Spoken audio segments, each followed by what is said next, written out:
Hello and welcome to Daily Tech Tutor.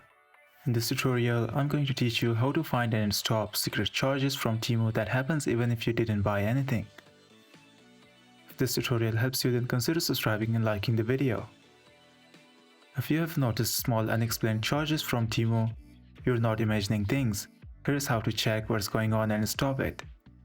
First, open your Temu app and go to your order history by tapping on You and then Orders.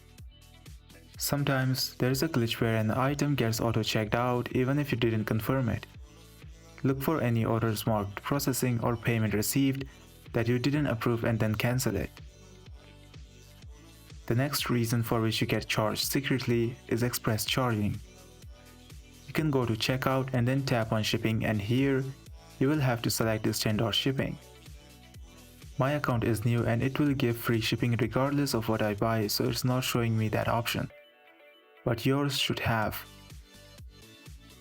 Now the third way is a sneaky one. Currency conversion.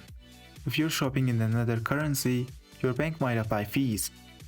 Temu sometimes switches currencies automatically based on your IP or card. So check if your payment is being processed in your local currency. If not, switch it back manually in the app settings.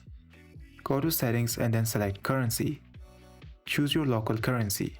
These three methods will ensure you do not get overcharged or secretly charged in Temu, which is against the point of buying from Temu. This is for today's tutorial. If this video helped you, then consider subscribing and liking the video.